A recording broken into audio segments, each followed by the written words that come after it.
Eu quero trazer para você agora uma das principais reportagens do dia.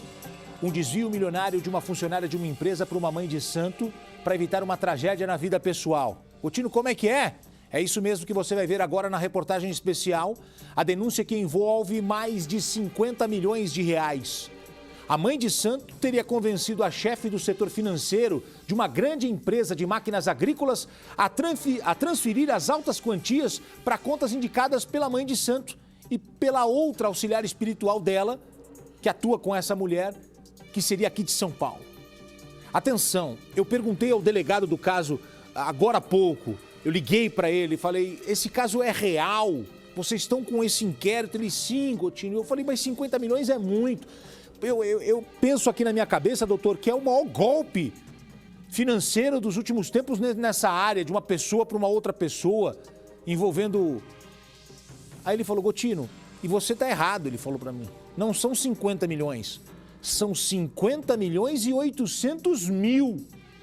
Atenção, porque a polícia já sabe quem é uma delas. A polícia já sabe que esta aqui é a Juliana, a Ju San.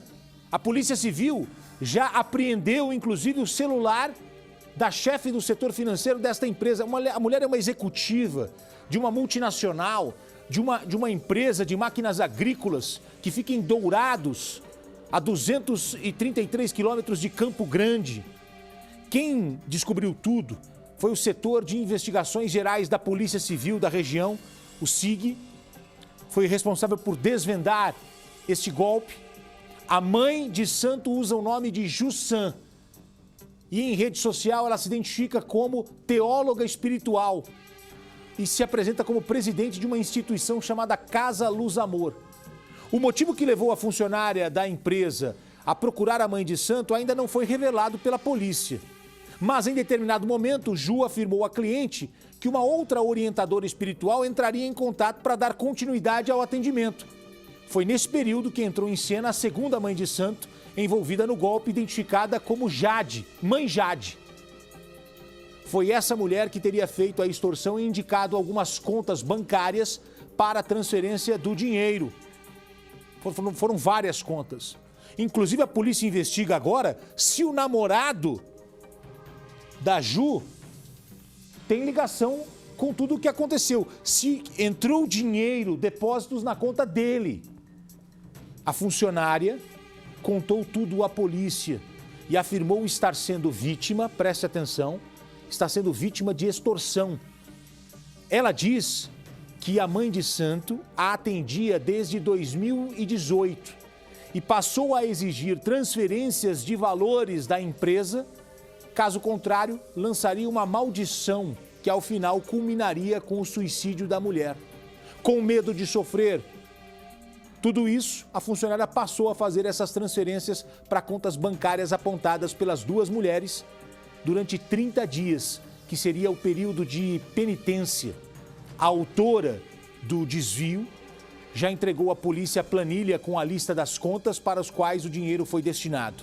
Segundo a polícia, o celular da funcionária vai ser periciado para analisar o teor das conversas, o que poderia confirmar a extorsão. Ela pode ser indiciada por furto. O delegado, Rodolfo Daltro, disse que já pediu à justiça a quebra do sigilo bancário das contas e a indisponibilidade do dinheiro. É uma luta agora para conseguir segurar o dinheiro. Vamos ver a reportagem inédita, exclusiva, em primeira mão, que acaba de chegar. Vamos lá. 50 milhões de reais. Esse foi o golpe que uma empresa localizada em Dourados, interior do Mato Grosso do Sul, do ramo de agronegócios, sofreu. E o crime só foi descoberto porque a responsável pelos repasses foi pessoalmente à delegacia denunciar que vinha sofrendo extorsão por parte de duas mães de santo. Uma delas seria a Juliana Sambugaro. Os repasses milionários eram feitos pela chefe do setor financeiro da empresa e tudo aconteceu em um prazo de 1 mês. E o que mais impressiona nessa história toda? A polícia, a funcionária alegou que fazia os desvios com medo de sofrer uma punição espiritual por parte de duas mulheres. Uma delas já foi identificada, é conhecida como Mãe Ju. A outra, Mãe Jade, é procurada pela polícia.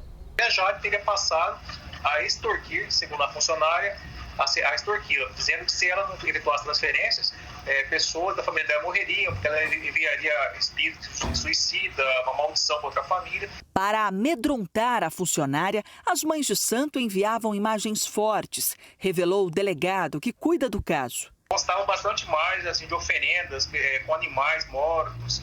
Segundo ela, isso servia para amedrontá-la. Eles mandavam. Isso, sim, enviavam, principalmente essa Jade. Apesar da bomba ter estourado, só agora a funcionária que admitiu fazer o desvio disse à polícia que desde 2018 vem sendo atendida de forma online pela mãe Ju. Esse tipo de ajuda começou na vida dela depois de uma grande perda. A funcionária teria perdido a mãe e desde então ficou desestabilizada. Recorreu à internet, sem nem imaginar o que viria pela frente.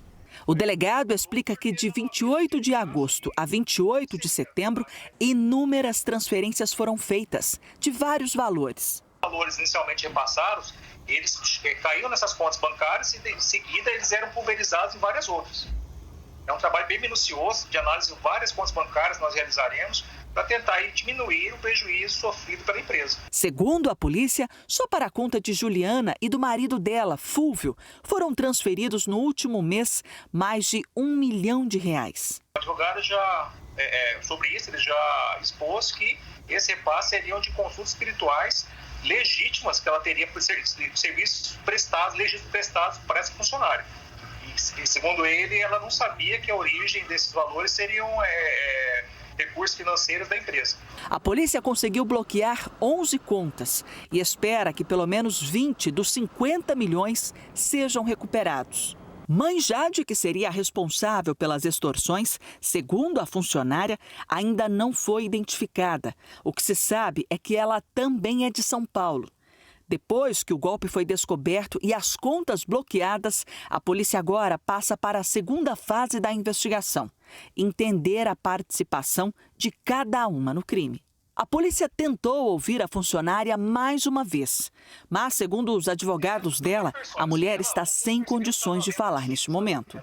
E segundo algumas testemunhas, nós ouvimos que nos últimos 30 dias aí, que teriam efetuado os repasses, ela teria ficado em estado aí bem, não conseguia dormir, ela praticava rituais, ela dormia alguns dias no chão, ia ao mercado, só comprava alimentos destinados a fazer oferendas, como pipoca. Ela estava bem abalada, isso nós percebemos. Juliana Sambugaro já tem passagem por estelionato.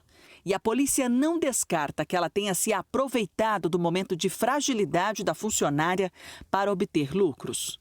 Há muitas conversas dela com essas duas mulheres de São Paulo, entendeu? Nós estamos analisando o celular dela para depois terminar toda essa análise, nós pegarmos e ouvirmos de novo ela, se ela vai ter uma testemunha, uma vítima, digamos assim, ou se também ela praticou algum crime. Não está descartado dela ter praticado algum crime, uma vez se não for identificada a extorsão e ela destinou esse dinheiro por liberalidade, e ela assim o fez por questão de fé e de crença, ela praticou o crime de furto.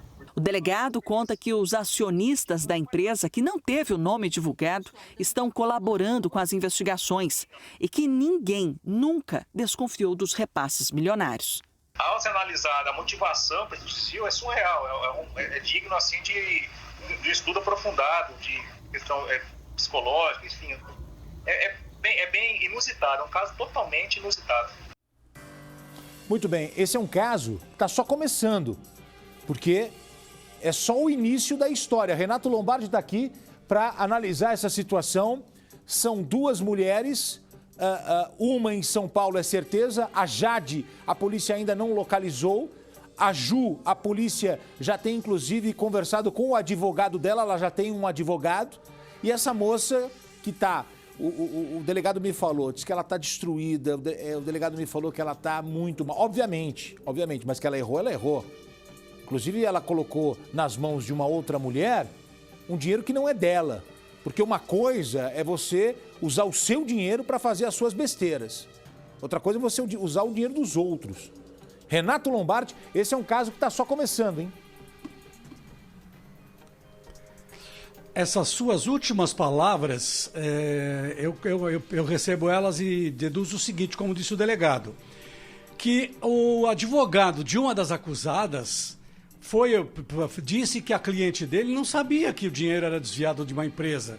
Achava que o dinheiro era da pessoa que a pessoa estava dando porque estava querendo. Então você tem o crime de extorsão, você tem o crime de estelionato, você tem um caminho grande aí a seguir, e esse dinheiro, 50 milhões e 800 mil reais, se tem condição de recuperar pelo menos 20 milhões, e os outros 30 milhões e 800 mil reais? Que essas pessoas, quem são? Como é que elas vivem? Vivem aqui em São Paulo? Elas vivem do quê? Só aplicando esse tipo de golpe? Hoje em dia, na rede social, na internet, tem exatamente, as pessoas acabam procurando na rede social, na internet. Então, faz a cabeça, boa conversa, promessa, aterroriza. E olha, é uma investigação, como você disse, ela só está começando aqui. E a gente vai acompanhar aqui tranquilamente. Ô Lombardi, mais uma ótima reportagem aqui da Meria Gervásio, que está com a gente, uma das grandes repórteres, contadoras de história da televisão brasileira, a Meria.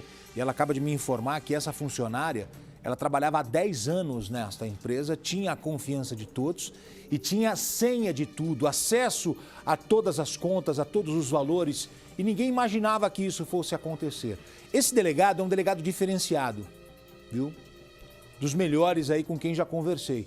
Porque o delegado, inclusive, percebeu a fragilidade desta moça emocionalmente e pediu, inclusive, para a família oferecer a ela uma ajuda médica e ficar alguém com ela, com medo até que essa moça tire a própria vida.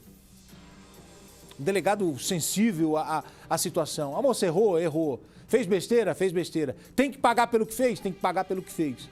Mas diz que é uma moça que está totalmente fragilizada, que se envolveu nessa trama e comprou essa história de que a vida dela não ia dar certo.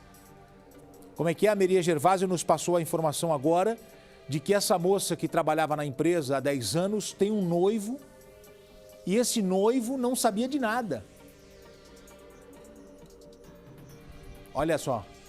E os repasses que eram feitos de valores eram montantes na ordem de 300 mil. Aí você falou, Coutinho, mas a empresa não percebeu nada?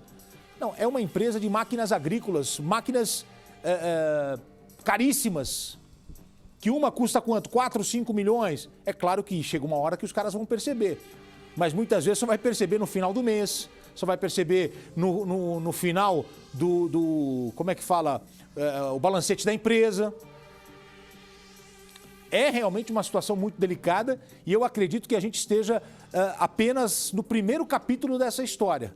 Porque os desdobramentos chegarão na sequência. E agora a imprensa de todo o Brasil vai entrar, os outros programas de televisão também vão entrar nessa história, sem dúvida alguma. Porque a gente entra para valer a partir de agora com o Balanço Geral, com os nossos principais repórteres trazendo essas reportagens. Então, Lombardi, com certeza teremos novidades nas próximas horas.